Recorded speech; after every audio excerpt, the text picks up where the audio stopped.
This episode is brought to you by the members of the You Run Podcast Network.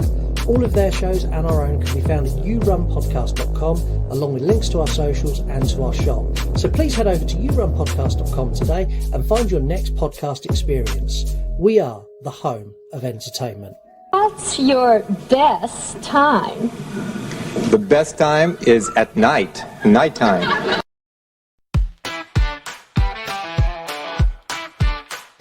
Heather's raging, old news she screams. The new word cases are all that she dreams. We dive into cases both weird and grim, from Zodiac ciphers to Tiger King's whim. We're You Run Podcast, the oddball pair. We're pretty damn good to be fair. You Run Podcast, new true crime. Heather's ranting, Scott's in denial. From Manson's madness to Tupac's case, we're serving up crime with a comical grace.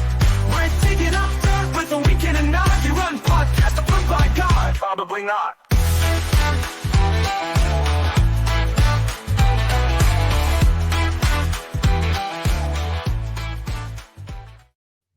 Hello and welcome to the You. Me and Heather had a discussion offline that we'll talk about later. Anyway. Welcome to the You Run Podcast True Crime. My name is Scott. And I'm Heather. And we are the opinionated true crime podcast that cover the cases you tell us to. Each month we take a poll to Instagram and you guys pick what case we cover. You can find us at You Run Podcast. We're on Instagram. We're also on every other social media as well. So if you're on one of them, go follow us there. If you are on Instagram, follow Heather. She's at Wednesday Wine and Horror. And if you're a weirdo, she will remove you. Basically. No, I will. I will. If you start commenting hearts on my photos, especially photos of me while I'm, almost 8 months pregnant, or of my children, I don't know you. Like, I'm not trying to be mean. I'm not trying to be a bitch. But like, you got to go. You don't have to comment a heart. Not if I don't know you. Like, don't comment. Just like the photo. Yeah. Just like, that's fine. Yeah. Thank you. You can get in touch with the show as well. You can send us an audio message. You can do that on X or Instagram, and you can just do that from the DM feature. You can also send us an email, yourunpodcast@gmail.com, and you can comment on a Spotify episode. We have got some comments that are racking up, but we're recording in advance. So in about 3 episodes' time, we're going to explain what's happened this year. Probably in the August released episode, September maybe, we're going to explain a lot of what's happened this year, and there's going to be this big dump of comments and messages and stuff that we've got over the first 6 months of the year. This time we've had very little time to prep between episodes, so we've had like a week to go from a few days to actually really, but kind of about a week. You called this straight away that this would be the case we would get, and it was an absolute landslide. I know the listeners. This is the thing. I know. Even when I watched the polls for your other podcast, for the horror movie review, I don't even have to push my finger to vote. I'm like, I know what you fucking people are going to pick, and stop it. Stop. Sometimes what we could have had on the show. I mean, I'm not on that show, but what could have been on horror movie review. And y'all just gotta always. It's almost like y'all are fucking around with them. Yeah, I genuinely, and honestly, I think they do it on this show as well. So those of you who've not listened before, I'm not the biggest fan of true crime. I find it genuinely scary, and it genuinely affects me. So when we put a poll out, it's almost like the listeners go, what is the most fucked up, disturbing, awful case of that list, so we can see Scott suffer? Yeah, because they know you do. It's like you do more of the core of the research, because I already have in my mind most of the stuff is stored there from memory, which is kind of scary in its own. But yeah, they know what triggers you, which cases specifically. This case triggers me. Today we are looking at Rodney Alcala. Alcala? How do you pronounce it? Alcala. Alcala. Yeah, it doesn't matter. Fuck him. Rodney Alcala, who most people will probably know as the dating game killer.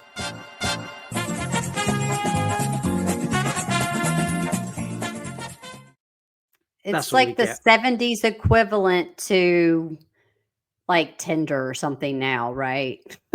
Y- Yeah. Kinda. That's what it was. dating. Stop online dating. Stop. Yeah. I online dated. You did. Um, if you are a first-time listener, we're gonna give you an overview of the case, then we're gonna go through all of the Mhm. facts of the case, and we're gonna share our opinions as we go.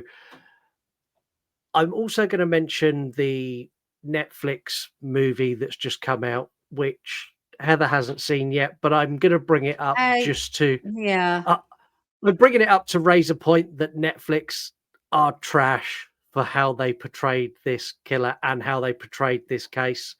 I just It don't know why really they annoyed made a me. movie on the Yeah, anyways, it's why it doesn't make any sense that they made the movie focused on the one small detail of the entire case. yeah, I agree. We're There you go. also I've managed to squeeze a game in on this That's episode. all. We are gonna play, or we're not gonna play. Heather is gonna play Mm, a true crime inspired version of the dating game. yeah. Um, but more about that later.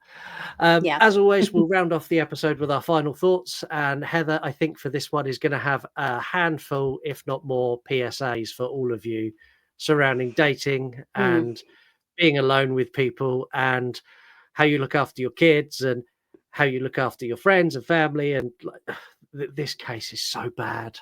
It's awful. It's very vulnerable because a lot of the times we get these cases and they seem to be stuck in the 70s, which, as most of you know, that was one of the most prolific times for serial killers. I Yeah. would say 70s, even into the obviously 80s. But it's just scary. We still live in a fucked up world, and you still have to be women, especially, have to be so protective of everything. But in the 70s, it was so there was so much. They were so naive and gullible, and people could come up to you and I want to take your picture.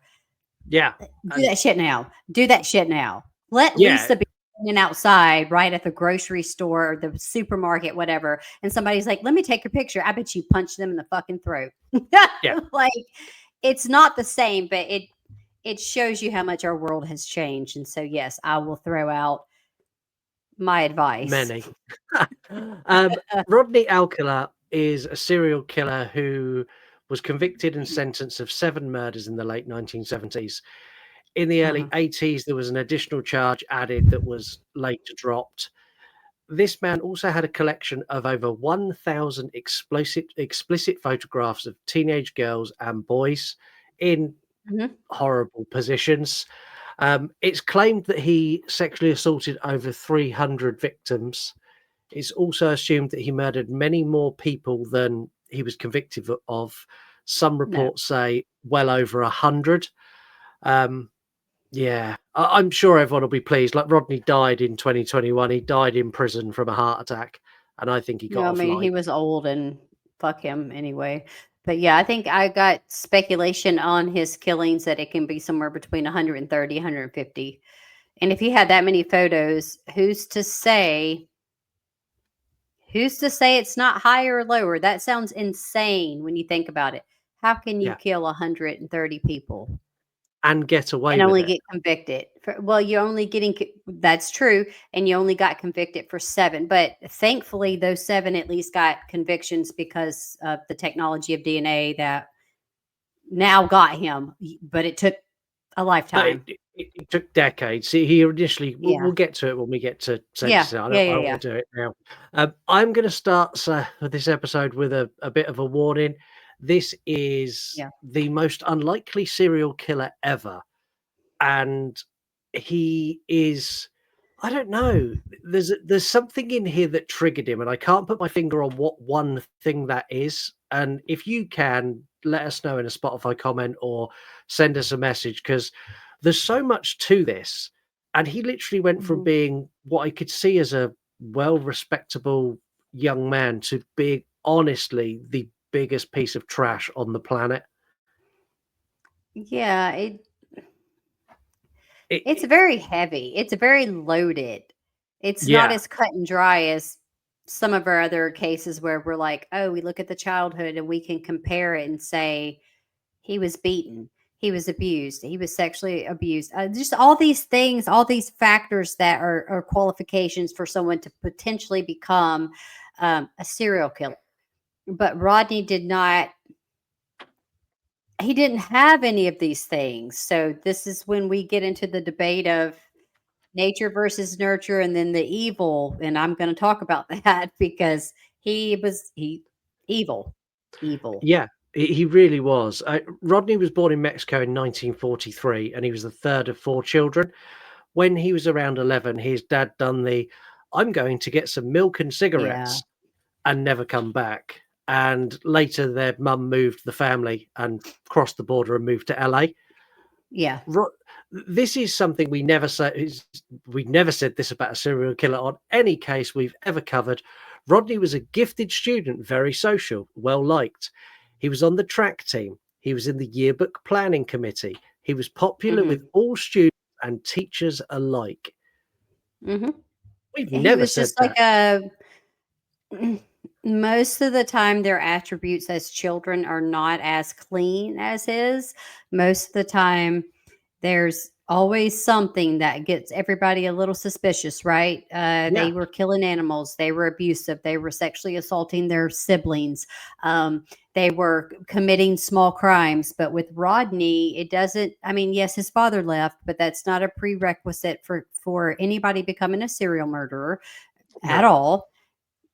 But it seems that even through that, he still had with his mother raising him, he seemed to be like a normal, in quotations, child growing up. Yeah, yeah. And after he graduated high school, he joined the United States Army.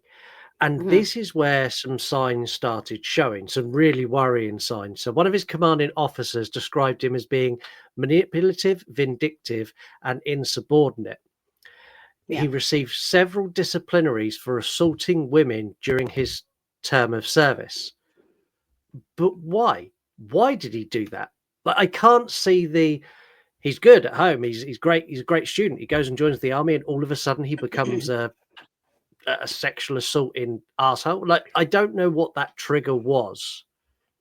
I think that sometimes with certain mental illnesses and the fact that they, we'll talk about it, of course, but that he was diagnosed with a social personality. Like when you have like a border personality disorder, a lot of those don't develop until they're older.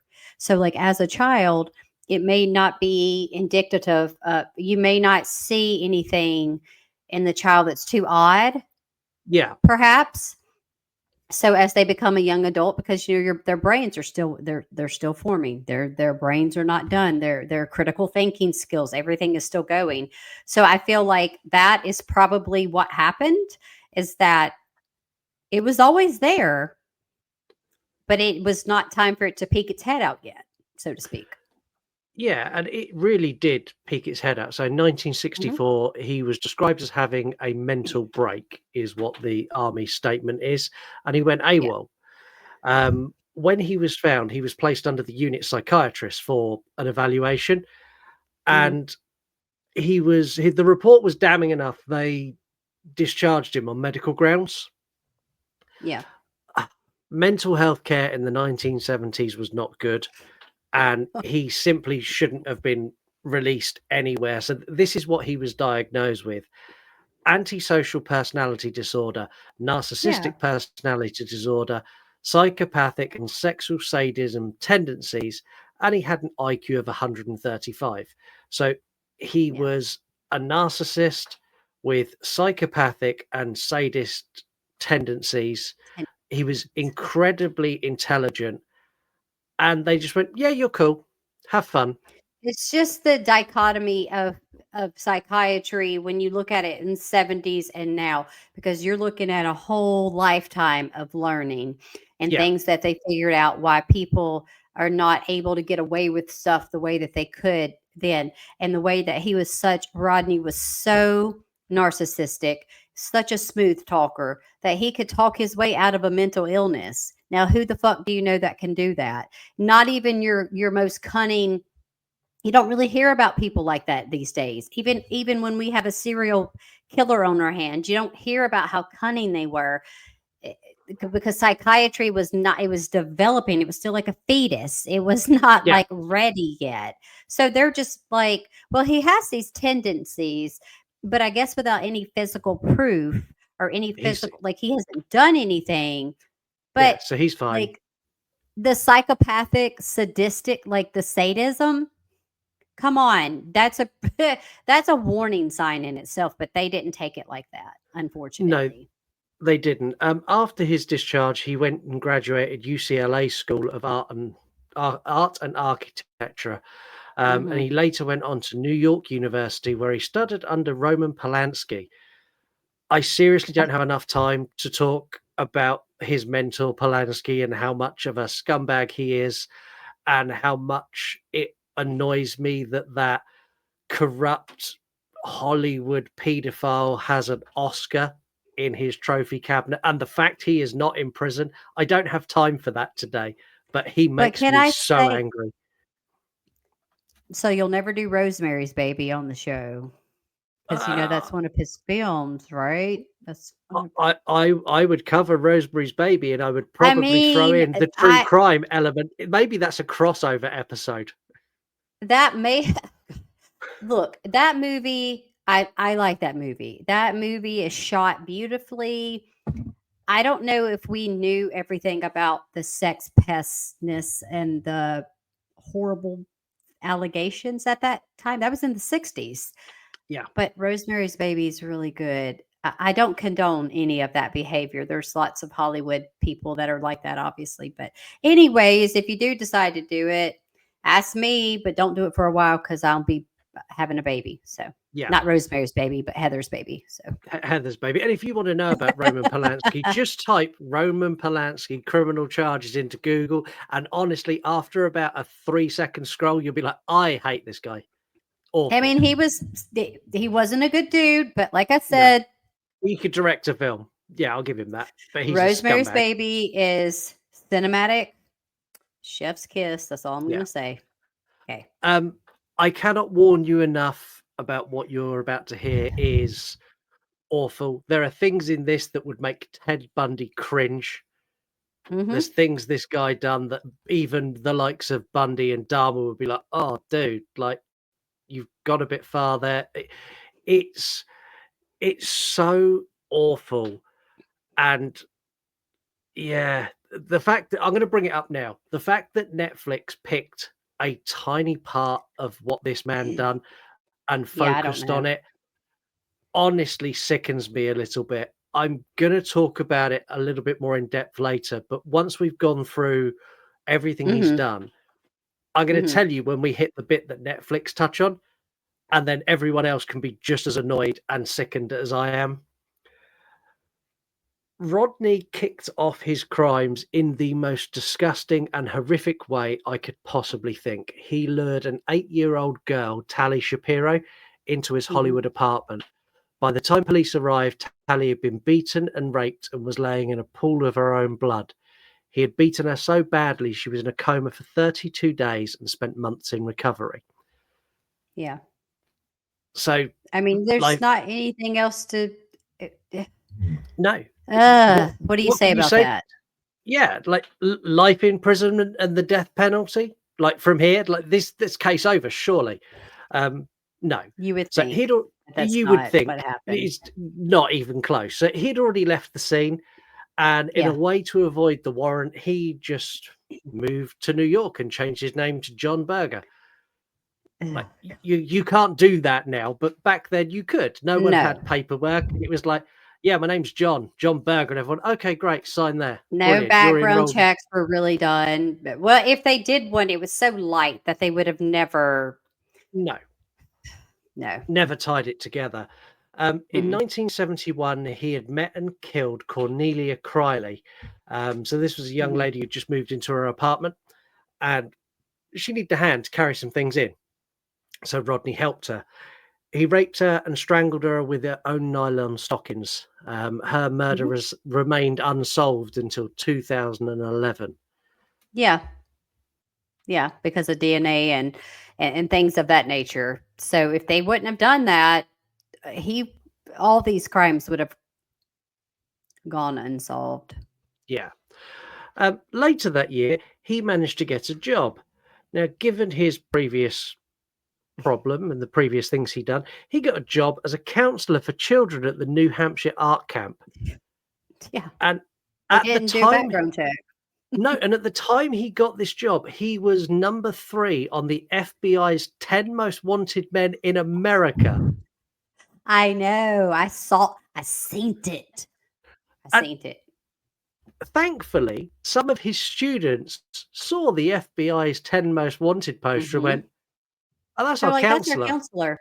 counselor." Yeah, We know that motherfucker right there. Yeah, it's nuts. Like, it's crazy. And like at this point, so that's life in prison and the death penalty now, right? no. No. No, What? Are you talking to me? No. well, no, it's not. So he was arrested for the crime. He was charged Yes. and he was taken to court. Tali's parents had relocated to Mexico and taken Tali with her after what had happened. And Mhm. I can't fault them for wanting to be as far away from that area as Yeah. humanly possible. I Because they couldn't attend court, the prosecution lessened the charge. So instead of it being rape and attempted murder, they dropped it to child molestation. And they gave him a sentence of Jesus only Christ. 3 years. I've got 2 questions here. Number 1, why would you give a lesser charge? And number 2, how the fuck is the sentence for molesting a child only 3 years? Yeah, even if it were okay, even if it were only that, which it was, that's not even the right verbiage. No. Um, there are people that look at my face. Like I got 16 chins in this one shot because y'all, I cannot fathom that if someone did that to my child and they're like, oh, you're just going to get 2.5, 3 years. Like, are you fucking kidding me? I'm going to go to jail and be the one to get the life sentence because I'm going to kill that person. Yeah. Uh, it's we. It doesn't make any sense because you have to think again, like we were talking about psychiatry and like the development. Maybe it's like the judges were the same way. The judges in the jury, right? It's like, are y'all all fucking stupid? Did y'all? This Yeah. little 8-year-old girl was this close to dying. She Yeah. almost lost her life, and it goes beyond molestation. We're not going to get. Yeah. That's not what he It's did. He raped her. He raped and and almost murdered her. yeah, and he beat her It's till she so was in a dis coma for 32 and weeks. she was a little girl. I saw her photo. I mean, prior, of course, to that happening. And she's, I mean, she's 8. So, yeah, obviously she's small, but she was like really small for 8. She's just a Yeah. tiny little thing. Yeah, it's horrific. Um, Now, he was let out in 1974 in the summer, but by Hmm. November, he was back in prison, this time for sexually assaulting a 13-year-old girl who we only know referred to as Julie J from the court transcripts. Yes. For this, Yeah. he got an additional 2 years added to his sentence and was out again in early 1977. Now, Hmm. given his crimes and what he's been to prison for, his I don't parole understand. officer said to him, "You want to move to New York? Yeah, that's cool. Just check in with me by phone." So he went to New York. This is a repeat offender who molests children and is known for going on the run. And they're Yeah. like, "Yeah, you cool. You can go back to New York." And What he was the on fuck? FBI most wanted list. Like you would think that they would not let him slip through their fingertips at all. If you're on the FBI most wanted list, those are the ones that they're hunting down. Those are the criminals that they're like, we've got to find them, and then they're never going to be free again. But it was almost like, did y'all just need to add an extra person in there because you fucking didn't have enough people? Like, what is going on? Yeah, and he was in No. Manhattan for less than a week when he murdered 23-year-old Ellen Jane Hoover. Hmm. Um, which blew my mind. So she was the goddaughter of Dean Martin and Sammy Davis And Jr. uh-huh. Yep. And what he'd Yep. done with her is he killed her and then he moved her body and he buried her under some rocks overlooking the Hudson River. which is kind of what kept him out of prison. So they interviewed him, and he's like, yeah, sure, I knew her. Yeah, knew her really well. Yeah, no, I haven't seen her. And because there was no body, there was no evidence, there was nothing to tie him to that crime. There was no CCTV, no one had seen them together. So he basically just walked free again. It's just the police that ain't policing. No, the Or LA either police, they were the New York like, police are not policing at all. They're awful. LA police are better. New York police are awful in this case. it just doesn't make any sense. Anyways, Well, with all this heat on him in New York, because he knew the police were now looking at him and he was a yeah. person of interest, he just fucked off back to LA and went and got a job as a typesetter for the LA Times, because that's Yeah. just what you do in the 70s. Irony.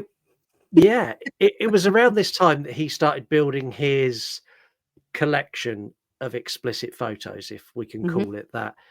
And what he would do is he would convince young boys and girls that he would just go up and introduce himself as a professional photographer, tell them that he could get them their big break in Hollywood. And I'm sure he name dropped Polanski every single fucking opportunity he got. Yeah, I'm sure so. I bet those two were really close when they studied together. I bet like he was Polanski's favorite student. I'm fucking sure of it. Believe it or not, he was actually questioned by the FBI's. So if anyone knows about the Hillside Strangler task force, same time. Exactly the same time. He was questioned by then, but because he had alibis, he was never investigated anymore. And obviously he wasn't the Hillside Strangler. That was two people that I'll save that because I'm sure at some point they're going to pop up on We'll the put show. it on the show. I'm sure. Yeah. Now, during this time in LA, when he was in LA, 1977 to 1979, he committed an absolute myriad of other crimes and murders, and even appeared on a popular TV game show. And before The we do dating. the dating game. We'll take a break before we tell you everything he'd done in LA, because it's about to get heavy. I take like one sip of my drink and then I drop my full drink right on the robot. To hear the rest of this story and many others like it, mixed in with film reviews, music discussion and true crime, You Gonna Eat That Crust podcast is the place for you. Hosted by Ryan, Greg and Seamus, the Crusty Boys bring you something truly unique every single episode. Jack is useless. He pulls out his knife and he immediately loses the knife. While if in-depth film discussion covering all movie genres is your thing, then Movies for Days is the place for you. Hosted by Newman, this show is hilariously funny and so detailed. These and many other shows all available at yourunpodcast.com. So please head over to yourunpodcast.com, check out the other shows. There's so much in there that is going to entertain you and keep you engaged. Yeah. There's also links to our other shows and our YouTube channel, which we've got loads of cool stuff on at the moment. Also a link to our shop and everything else. Like yourunpodcast.com got links to everything. Let's talk about his LA crime spree. I really don't want to. This is the bit of the case where I'm going to get really, really pissed off. There's a lot to take in here, and I've broken it down and I've put the dating game moment exactly where it happened within his crime spree. So you get an understanding of just how fucking insane this is. So in November, 9th of November 1977, Jill Terry Barcombe, a 27-year-old nurse, was raped and strangled with a pair of blue rope ties. She was initially believed to be the victim of the Hillside Strangler, and it wasn't until so when the Hillside Stranglers were arrested, they were like, they literally confessed to everything, and they're like, Jill, but no, we don't know her. No, we didn't do that one. Like, we've done all the others, but, and the police sort of went, oh well, back in the unsolved pile.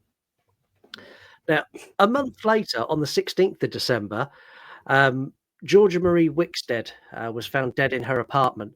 As with the previous victim, she'd been raped, she'd been beaten, she'd been strangled with her own stockings, and in escalation, her genitals had also been mutilated with a knife, and her skull had been caved in. Yeah, it's again, not to keep bringing up Bundy. I think you. I hope you guys don't think that like, oh, that's the only reference they ever have. But Alcala. I don't know how to Yeah, say it. I still don't know how to say it. R It doesn't matter. Rodney. Rodney. We'll just say Rodney. Ugh. His mo is like they're the same. They're so similar. And I couldn't remember if Bundy's crimes came. I think they were not intertwined, but they came Th th after. they're in that same time period. Th Sorta, kinda, but not really because it hadn't got enough notoriety yet, I don't think. Perhaps. But either way, we're whatever. Yeah, It was just so similar because of the mutilation of the genitals, the way that he strangled his victims, and also blunt force trauma. That was another thing that Rodney used a lot. and And then not you only need to that make though, sure. but also they were Well both charismatic, and they both well, got their victims by way of seduction as opposed to by way of force. Well, I would say that Rodney was even more charming than Bundy, to be honest with you. He would be more.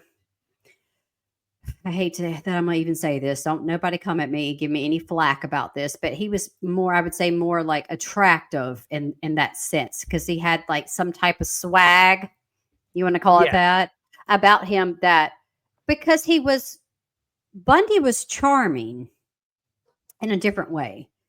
But Rodney was charming and like he women let him just take their pictures. Like Bundy yeah, didn't really get that involved with the. Do you know what I mean? Like he didn't yeah. get quite as involved, but Rodney did. Yeah, and I kind of get that because Rodney was he was a fairly well built guy. He had like Yeah, long flowing hair. He was very confident. He was yeah, the sort of guy that if you went and spoke to a girl, he'd be very confident because he's a narcissist. He thinks he's hot shit. uh, And exactly. Yeah, that helped. uh, and the thing is, like, genuinely, if you've got an element of confidence to you and you go and speak to a woman, they will respond to you better than if you go over and go, "Hi, my name's Rodney." Like, Well, yeah, he wasn't. I wouldn't even say that he was egotistical. Really, it was because of the narcissism. It actually made him seem more put together. But a true narcissist, they don't have anybody's feelings but their own. They do. They literally can not have any remorse or anything for anything they do. People sad. It doesn't matter. That's the true narcissist right there. So yeah, like for him, it was just like easy to be so conniving and so suave, and he was. I mean, he was suave. There you go. yeah, he genuinely was. 24th of June 1978, Charlotte Lee Lamb, 31, was found beaten, raped, and strangled with shoelaces in the laundry room of her Mm. apartment. Um, Now, four murders. We're now in four murders into his LA spree. And I guess Rodney just wanted a bit of time out and like a bit of time to himself, do something different. So he went and appeared on the dating game on national television. Number one, in the 70s, there was no background checks for contestants on game shows at all. Even if there were, it was not enough to like. They basically, I don't think they did one at all. No. But if they did, it was like, what did you do? Just like ask him some questions, and that was their background check. They're like, "Have you killed anyone?" No. Okay, we're good. You're good. Come on the show. Yeah, it's like the questions you Nuts. get when you go to the airport. Did you pack your own bag? Yes. Have you got any explosives in your bag? Well, You're like, clearly not. no. And even if I did, like if I was a terrorist, am I going to go, oh, do you know what? You've rumbled me. Yes, there is actually an explosive device in my bag. It's Terribly so sorry. yeah, so It's nuts. that's the level of checks that they done. Yeah, Um, yeah. Rodney went on to win the show, and he won a Mhm, date with Cheryl Bradshaw, who after mhm. the show, when they had some time backstage, Cheryl went, "Absolutely not, fuck no, you are creepy and I don't like you." And that was the end of that. Which, to put the film that Netflix put out in context, I summed Woman of up the hour. the Yeah. yeah, I summed up the entirety of their movie, pretty much. The main plot point of their movie in a single sentence of over a 1 hour episode, and Netflix dedicated an hour and 30 minutes to the dating game, ignoring many of the other horrific crimes this guy done, and romanticize him as some sort of sexually attractive serial killer that women swoon. And honestly, it's the biggest load of trumped up bullshit because they wanted to use the dating game as their big selling point, and it pissed me off. But that didn't have it barely even it doesn't really have much to do. It's just more of a like recognizer, like a recognizable thing. So that people, if you ask them, if you say, who's Rodney Alcala? People are like, huh? And you're like the dating game guy. They're like, oh yeah, I know that. That's what it was for. And I did not watch the film because we had this discussion and I was like, it looks kind of, I don't know if it's going to even help me get any more information on the case than it wouldn't have. But they fabricated a lot of stuff because they did. I mean, they made up shit that wasn't true in the film. So I wouldn't use that as a basis. I would just recommend that when you want to do research, watch a movie. That's fine. It can give you some good points, but definitely don't use it based upon your knowledge to talk about the serial killer because it's most likely fabricated very much. Yeah, and don't get me wrong, the movie as a movie, everyone's great. Everyone plays it. The guy who plays Rodney is genuinely scary, and he looks like Rodney as well. They cast it great. Yeah. It's a good movie. It's just a bad representation. A little bit like they've done with the Menendez brothers. The same complaint we had with that. They sexualized this character and made him someone that women are going to lust over, as opposed to going, this guy raped and beat a child. Like that bit, they completely left out. They're like, oh, that's not going to go with the image we're selling, so we'll just leave that bit out. People don't need to know that. And like all the bits that have the Menendez, and those the two men. It's so crazy that you can't get on social media without, if you see a reel, and I forget their real names in real life because I didn't. Lyle and Eric. Well, yeah, them, but I mean like the actors who play them. Oh, it's sexy like hot Nick guy Chavez or something. Yeah. I don't know. One of them is he's gay, and the other one's not. But anyway, regardless of that, it's just every time you get on like Instagram or the reels, you're like, it's always like some sexy and like okay, they're good looking dudes. That's fine, but like the real Menendez brothers were really not to me. Not no. Like I don't want to be horrible, but the real Menendez brothers were goofy looking guys. I mean, they just look like 80s. Yeah, just whatever. 80s I don't 80s rich kids. There you go. Anyways. So after this brief dating game experiment that Rodney done, he was apparently upset that he didn't get his date, which I imagine a narcissist would be. But it didn't stop him picking up right where he left off. On the 14th of February 1979, what a prick, Valentine's Day, 15-year-old Monique Hoyt took a lift from Rodney. She was hitchhiking to get home. Now, Rodney took her to a secluded area of the mountains where he bound, beat, raped, and sodomized her. She was smart. I've got so much admiration for the intelligence and the resilience of this girl. So she went along. Everything Rodney said, she's like, yeah, cool. Yeah, cool. And afterwards, when it was done and it was time for Rodney to complete and kill her, she went, basically, this was great. Can we go back to your apartment and carry on? She mind fucked the narcissist. Yeah, to which Rodney went, this is amazing. She understands how fucking amazing I am. Yes, of course we can go back. He had to stop and get gas. As soon as he got out and went into the store, she was gone. Bye. And I'm so pleased that she is as intelligent as she was and as resilient to go through that. And instead of giving up, that we've seen in so many cases where people get in this situation, they just resign themselves to the fact of it's over.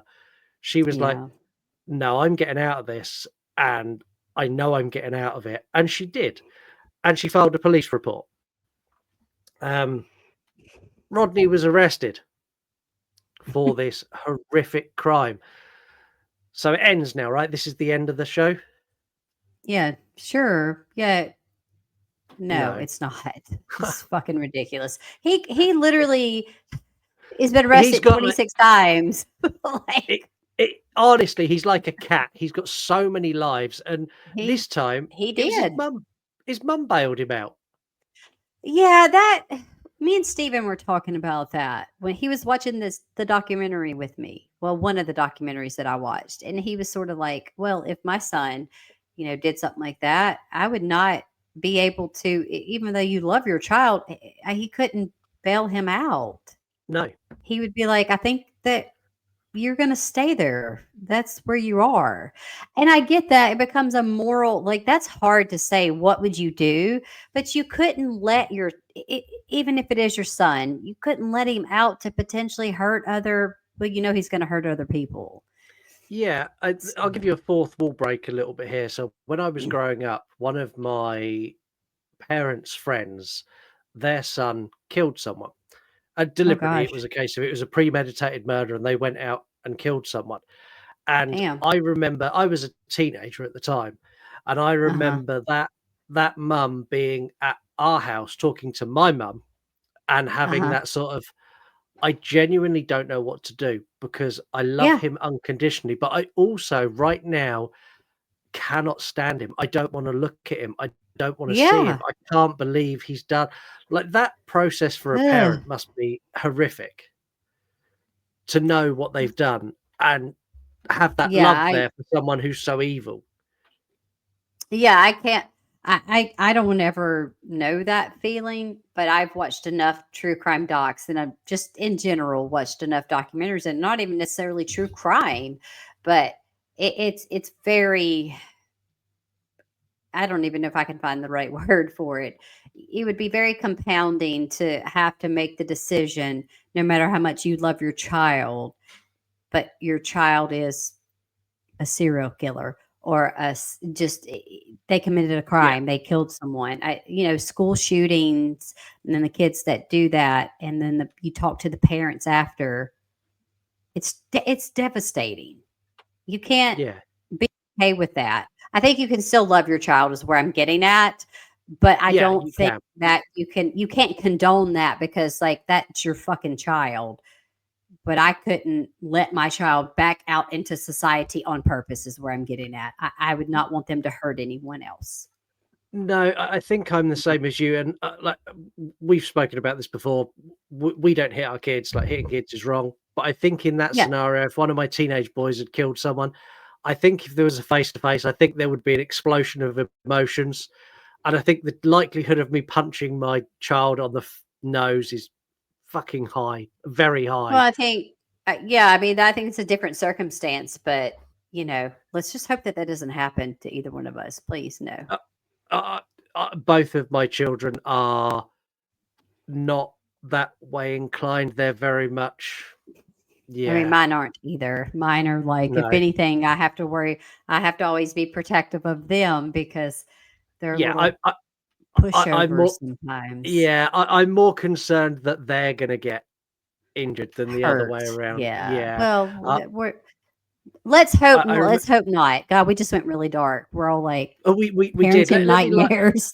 let me lighten it up a little bit. So I remember when my eldest son Kane, he Uh, was 16 and he got in a fight that he kind of instigated, having that teenage bravado. And this fight was with mhm. someone a couple of years younger than him, and Oh this no. younger kid beat him really bad, like black eyes, busted Oh. his nose, and he come back to me, and I was like, "What on earth happened? What happened?" To which his friend went, "I have a video," and Of like, course, those little uh, fuckers. Oh, they always yeah, do. and like this was a real learning curve for him because he had that teenage, Yeah. I am unstoppable. And this guy who's, I don't I know, a know. foot shorter than him with no muscle or anything like that, absolutely whooped him. And I explained to him Beat that, like, his ass. Yeah, and I said to him, like, it's all about the environment you grew up in. You grew up in a loving home. I haven't taught you to throw hands. Like, you're not that kid. Yeah, and so when he gets himself into that situation, maybe the verbal altercation, and he was like, "Oh, I can beat this kid up because he's younger than me," but like age has nothing to do with it. Sort of like you've seen the Black Phone, right? The movie Yeah, The Black Phone. I love that film. And I'm only bringing this up because the little guy, the little Hispanic guy, beat the fuck out of those kids. I mean, he was like yeah, little guy, and he was like Ralph Macchio karate kidding all those all those people. So it's like, yeah, it doesn't matter. But also, that kid came from probably had to fight, probably kind of a bad household. But it it's was like nature, nurture. it Like, is because our kids are not like we say the same thing to my oldest Savoy. yeah, We're like, don't start shit that you can't finish with people because he is 5'8" already at 13, okay? But he's very thin. He's a skinny he's skinny. And so we're like, dude, one punch will knock your ass out. So we just yeah, don't encourage them to fight. Like obviously we want like you got to defend yourself. We don't want them to get hurt. But at the yeah, same time, don't talk shit. Talk shit, get hit. yeah. And I So agree, and it's one of those things that is anyway. the environment. The environment Kane grew up in was a very nurturing, loving, Yeah. non-violent Yeah. home where the other kid come from a pretty rough estate where s- Yeah. scraps in the street with his friends was a daily thing, and yeah, lesson Yeah, it learned for sucks. Kane. I mean, it sucks, but at the same time, hopefully the kid gets some better guidance down the road because that can Th- lead. We do true They're crime enough friends that now. can lead to not good stuff. Yeah, they're Other friends friends. now, and he's a really nice kid as well. Um, Back to this Oh, case. yeah. So Rodney got away with it again. His mum bailed him out. And on the Yeah. 13th of June, 1979, he started the first of his two killings that he would complete in 3 days. So on the 13th of June, 21-year-old Jill Marie Panetero was found dead in her apartment, having been raped, beaten, and strangled. Hmm. On the 20th of June, a 12-year-old, I hate this guy, 12 years old. A 12. 12-year-old girl disappeared from her home or disappeared on her way home from ballet class. Her body was discovered 12 days later. She had been Hmm. beaten, raped, and stabbed to death during her attack. And that was the last. That was his last That was the last one, I believe. I Yeah, think her name was Samantha. it I'm was. very really bad. I don't want to be disrespectful. I can't remember names and stuff of the victims necessarily unless we put it down. But yeah, yeah, there was a silver lining in her case though. Like in the documentary, her mom was able to have a plaque made in honor of her and stuff like that. Not that that makes it any better, but it was sort of a way to like still be able to remember her because the cops were very shitty in how they handled the case, and it was sort of like, oh, we're not going to help you until because she's not meant like. It was just not very good. It seems like they almost were like, oh, well, she's not missing long enough for us. So whatever. Yeah, She's and 12. unfortunately, the stupid thing is that's still a thing now with police. Like, It's there's got to be a certain amount of time that a child's missing before they. Why? I don't understand that in this fucking world. If my kid was missing for like an hour and you knew that okay, first of all, they weren't able to drive. They're too young to drive and they're missing. Like get Yeah, off your fucking ass and go do your job. I don't and need why do you need to wait what is it 20 is it 24 hours I believe is the to 24. stipulation? Yeah, That yeah. kid can be dead by it just And and not only that, there's an element of knowing your children as a parent. So I yeah. know the routines of my children. Like when they were growing up, I knew that they come in at a certain time and they done Yeah. things at a certain time because that's the routine that's kind of just their day-to-day life. So if Yes. they are an hour late and I can't get hold of them and I can't get hold of their friends, Panic. then I Panic know room. that, yeah, I know there's a problem. And for the police Yes. to tell me as a parent that, no, everything's fine. we'll wait till this time How the tomorrow. fuck do you know? Yeah, the fuck we will. Like, I'll go out and look. If you're not going to go look, No, I'll go look. exactly. Like, you might as well just do your own detectiving because it's just like that's how they look at it. And I'm sorry, but especially like a younger child, I would say a teenager could be more prone to like it really just legitimately being where the fuck were you at and getting mad with them because they were fucking being irresponsible. But like, let's say a 12-year-old girl, an 8-year-old girl, a 10-year-old girl, they're not. No, I'd be losing my mind. I'd be going fucking crazy. I'd be right there with you. Yeah. No, Now, we bashed the court system throughout this episode because the always. court system have let this guy go and given him stupid They're sentences for god awful crimes time fucking and time stupid. and time again. This is Now, this is one of the worst I think that the court system has been. I mean, yes, they've all been shitty to some point, but it's like they just played cat and mouse with him. They were like, "Oh, we'll let you go. It's fine. You just I mean, you basically almost murdered an 8-year-old, but it's fine." yeah, we're going to give you 2-year sentence, even though you were third on America's most wanted list Fucking for the FBI. FBI. Dude, I do not that part right there is like again, did you just need a fucking face to fill a little photograph? Because why? What was the point of putting him on there? And to put He it in didn't perspective, at one point, Osama bin Laden was third on the FBI's most wanted list. Yeah. Like, Yeah. he's sitting in that position of the FBI's most wanted list. They catch him, they arrest him, they charge him. It goes to court, and he gets 3 years, and he's out again. Like, He's out in how two does and a that half, happen? actually. He didn't Yeah, even say the full 3. Yeah, it was like 2.5, and he was already out. I don't that's what I'm saying. It's, like, so hard to know. Like, I wasn't alive then, and you weren't either, and you still are just thinking, like, "Okay, probably the judge and the jury most" let's just say the judge is probably not alive anymore either.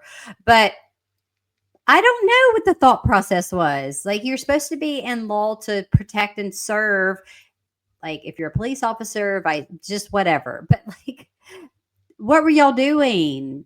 Sticking yeah, because fingers up you your assholes? Because that's what it seemed like to me. It's just like I think I would lose my shit, and people would think I was psychotic if that were my child that had been almost killed, and then they're just basically like people go to jail longer for weed.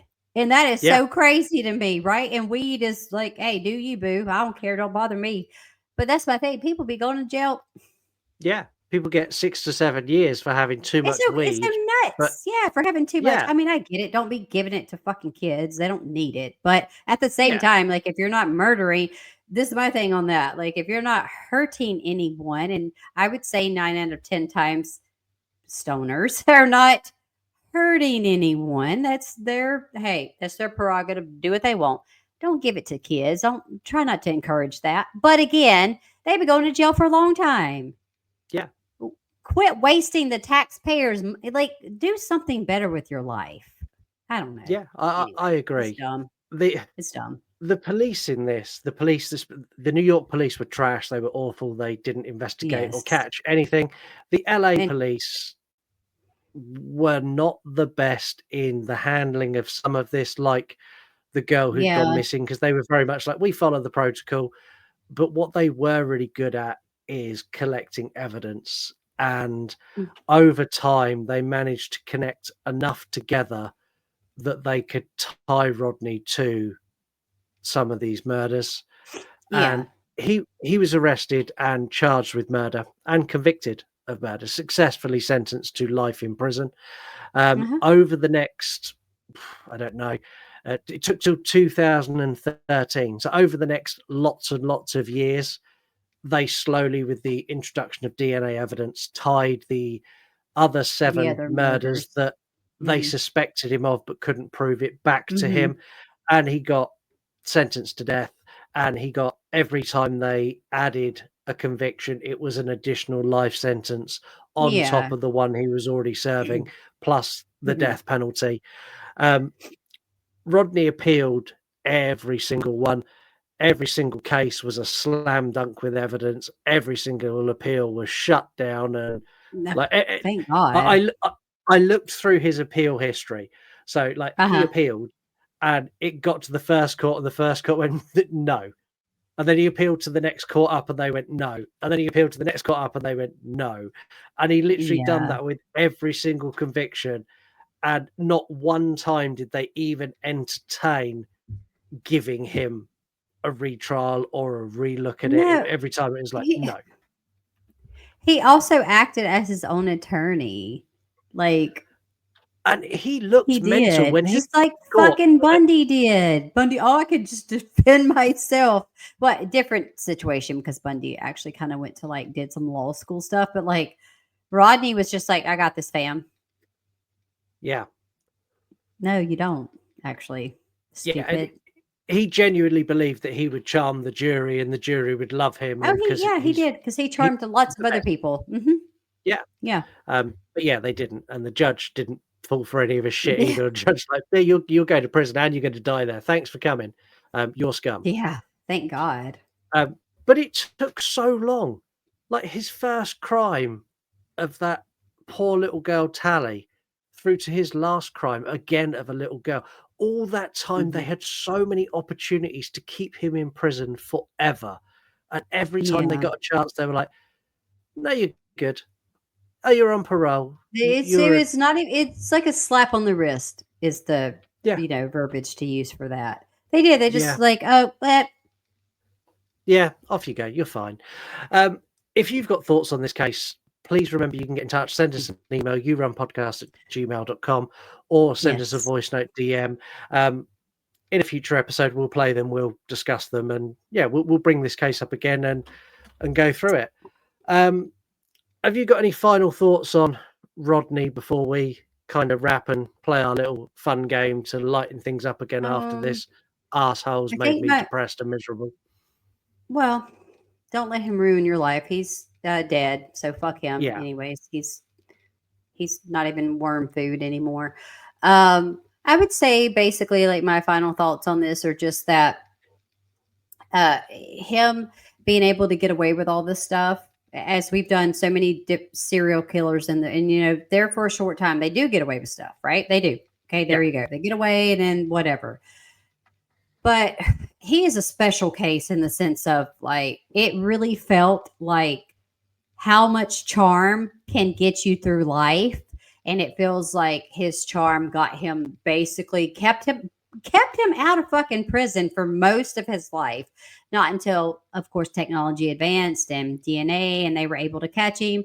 I have so much sadness for all these other victims and the families, because they will probably never get closure in any form, because he's dead.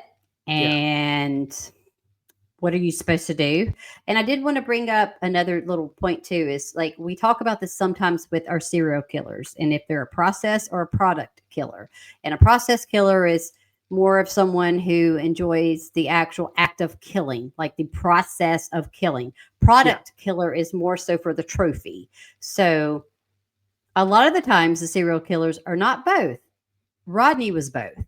He enjoyed the process because he enjoyed raping, torturing, bringing the victims in and out of life, in and out of consciousness. Okay, that's what he did. But he also kept tons of their shit.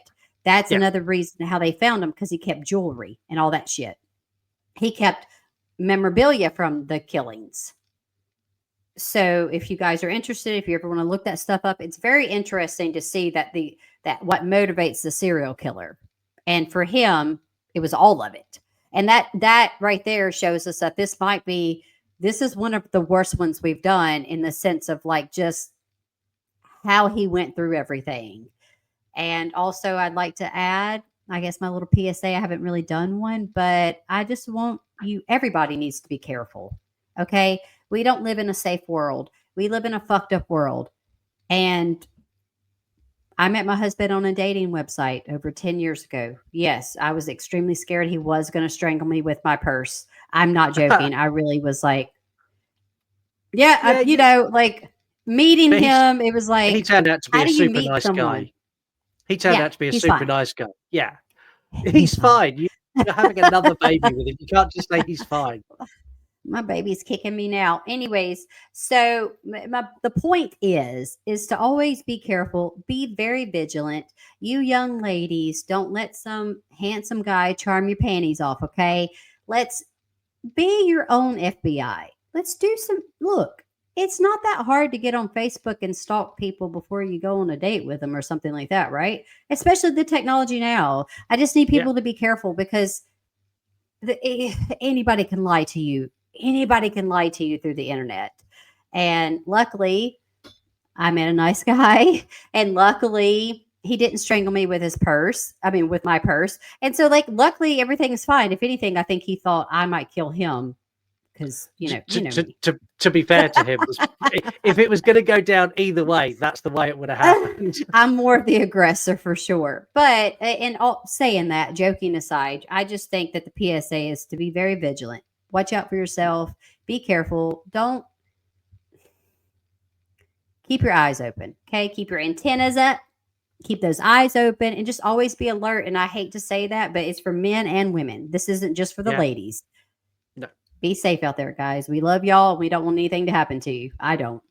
Yeah, I don't either. And yeah, you're right. It's dangerous Yeah. for guys dating now as well. It's dangerous for everybody that has a fucking pulse to date because you can't trust anybody. These apps have become more of a like, when we gonna fuck instead of like a way to, because in society today, you don't meet people organically.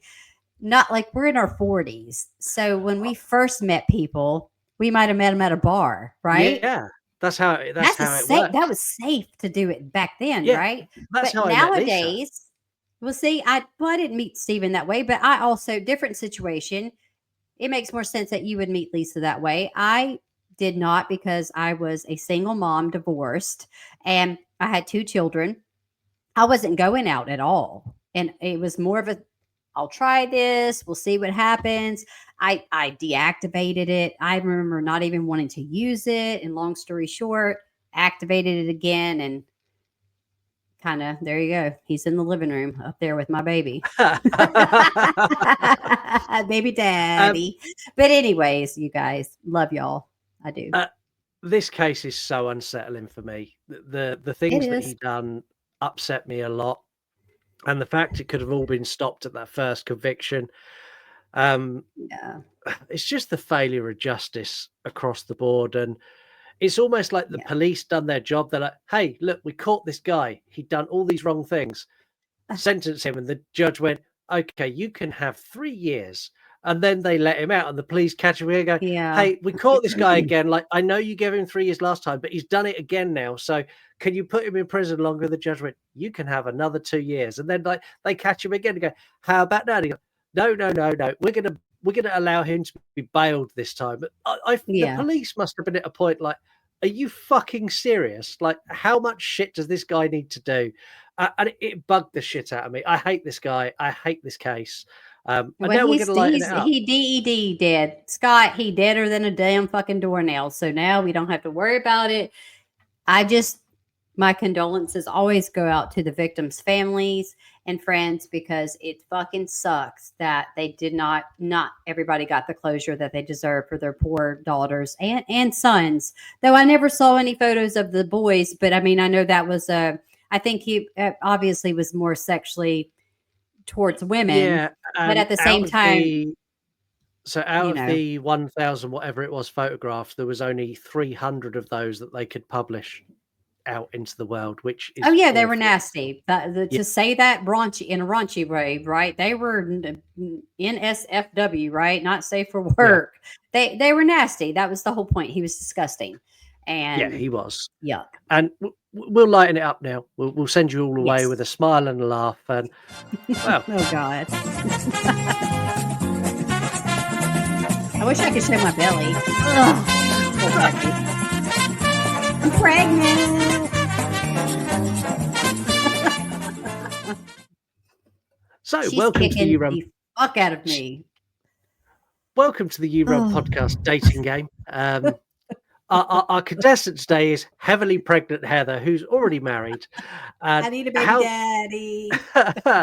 How this is going to work is I'm going to give Heather 3 separate quotes, Now, Oh each one of these no. quotes link back to a case that we have covered on this show. Okay. I won't And remember. this is kind of the whole point of this. This is why it makes it fun. And Love you too. all you need to do is, out of these 3 quotes, is I want you to pick bachelor number 1, bachelor number 2, or bachelor number 3. Okay. Perfect. So your first bachelor's quote: I should have gone to college. I should have gone to real estate. I should have got into real estate and got myself an aquarium. That's what I should have done. That's bachelor number 1's quote. Okay. Bachelor number 2's quote: try not to touch the past. Try to deal with the past. It's not real. It's just a dream. And Okay. bachelor 3's quote: I'm outspoken, good looking, love to party and have fun. So out of those I 3 feel like bachelors, which one of those is the one that tickles your fancy the most? I mean, I'm gonna be honest with you, like it's gonna be Bachelor 3 because like I find that hilarious because I find it a little bit narcissistic. That's awful. But also I find it like kind of sarcastic in my type of humor.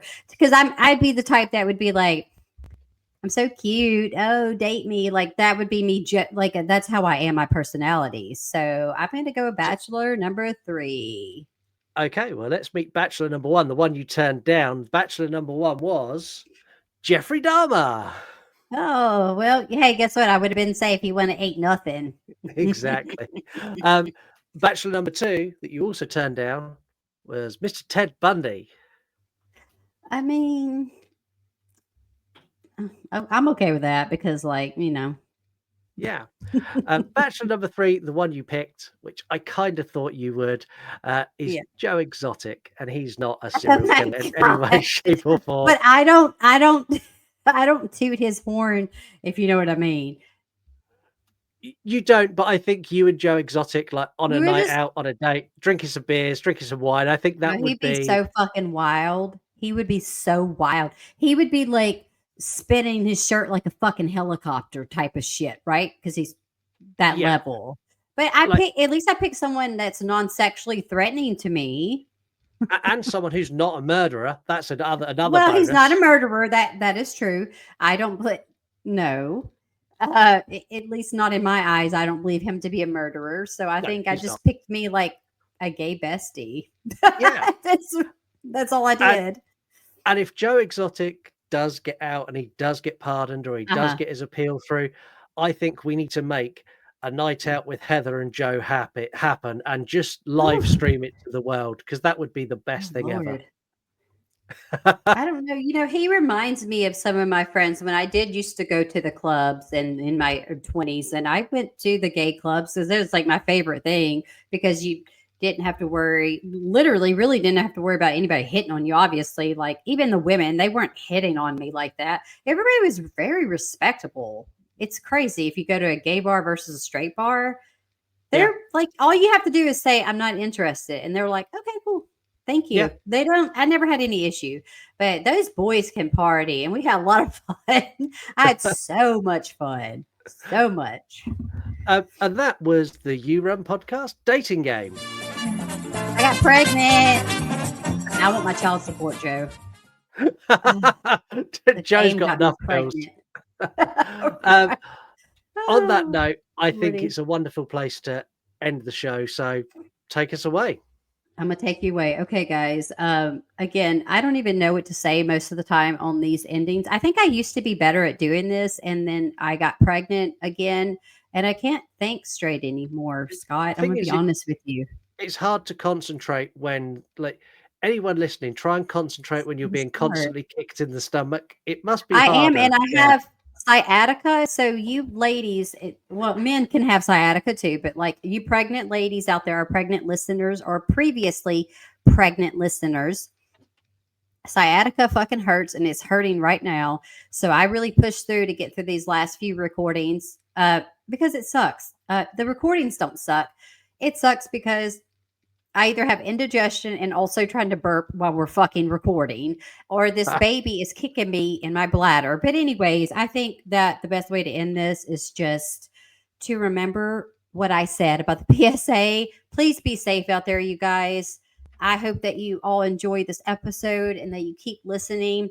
And please, please go find us on Spotify, Apple, I would say wherever else you get your podcasts, but we really need you to find us on Spotify, give us a follow, all those things, rate, review us. That really helps bump us up so that other people can potentially find us while looking for true crime podcasts. But until next time, you guys, I want you to stay safe, stay spooky. See you another time. Bye. Heather's raging, old news she screams. The newer cases are all that she dreams. We dive into cases both weird and grim, from Zodiac ciphers to Tiger King's whim. Where you run podcasts, the oddball pair. We're pretty damn good to be fair. You run podcasts, do true crime. Heather's ranting, skirts in denial. From Manson's madness to Tupac's case, we're serving up crime with a comical grace. We're digging up dirt with a weekend and nod. You run podcasts approved by God. Probably not.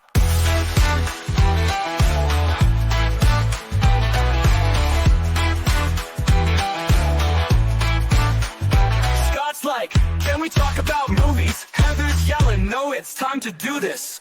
We're trapped in a world of murder and gore, but hey, at least we've got podcast galore.